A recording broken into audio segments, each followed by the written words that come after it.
Il mio lavoro, ecco, non è nato a caso. Io avevo sempre da fin da piccolo questa esigenza, quasi come un input, insomma un'esigenza veramente proprio dentro, interiore, di poter trasmettere, di poter lavorare. Insomma, quindi fin da piccolo, insomma, iniziavo, insomma, a disegnare anche sui muri, insomma, a graffiare, insomma, tutto incidere, insomma, questo fra l'altro che me lo riporto ora dopo tanti anni, no? Questa esigenza di poter scalfire su una superficie.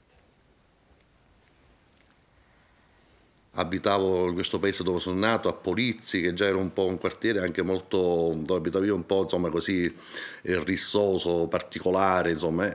E poi mi spostavo anche a Palermo, in un quartiere popolare, a Bonagia, dove si continuava un po' un attimino questo excursus, insomma, di varie rizze fra ragazzini, di giocare a calcio, no? Per cui, insomma, ho avuto un po' un'infanzia, da questo punto di vista, un po', ecco, più un attimino tormentata, forte, viva.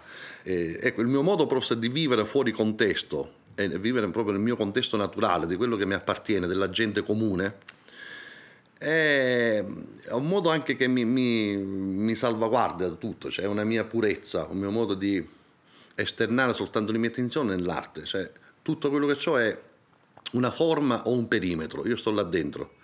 E da lì dove io poi, fra l'altro, attingo tutte le mie immagini, la mia evoluzione, dico, dalle persone, donne, uomini che siano inseriti nel contesto urbano o nelle scene anche degli interni, delle varie taverne, o negli ultimi lavori che ho realizzato, no? Dove si inglobano i miei ricordi, è come se fosse un riassunto della mia vita. Infatti questa ultima mostra, per esempio, che ho fatto si chiama a Palazzo Santeria Fermo Immagine, è molto anche legata al cinema, perché si parla di un'immagine fissa, che può essere un contesto di una città o un interno di un'enoteca, di quello che si vuole, e dove poi navigano dentro immagini e situazioni diverse, cioè quando sono i miei ricordi si vanno affollando, si vanno esternando, e chiudono tutto un ciclo della vita di esperienze diverse che alla fine si vanno contaminando, aggregando fra di loro.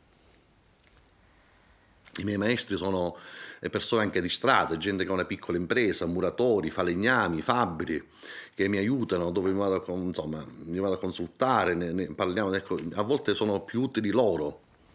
Poi ovviamente sono stati grandi maestri nella storia, da Giotto a Bacon a Caravaggio a artisti americani, all'informale, Richter, Kiefer, cioè tanti sono gli artisti che ho ammirato, apprezzato, che mi hanno dato molto. Ma questo non mai anche l'ultimo mio lavoro, cioè non ho avuto delle preferenze, ecco, una fazione. Dico, io sono baconiano, sono caravaggesco, cioè molti artisti mi sono serviti come se fossero pennelli, colori. Cioè io li uso perché sono utili nel mio contesto. È quella cosa che ti mira a entrare proprio dentro la materia, dentro la raffigurazione. L'incisione mi aiuta proprio a scavare dentro e anche poter realizzare da segni sottili, larghi o più o meno, no, quindi a confrontarmi con questo. Ultimamente addirittura lavoro anche con delle fotoincisioni, dove sono sottoimpresse, che sono in verde, queste lastre che usano i tipografi, dove poi io poi vado ad accumulare, dipingo sopra e tutto. Mi prendo questa grande libertà di poter assumere la foto e l'immagine pittorica, no? Che possono camminare anche di pari passo. Cioè, dove non arriva la foto, io arrivo con la pittura. Viceversa, dove non arrivo con la pittura, arrivo con la foto.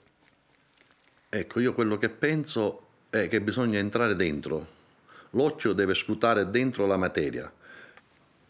Se prima mi soffermavo sull'apparenza delle cose, oggi invece bisogna entrare dentro.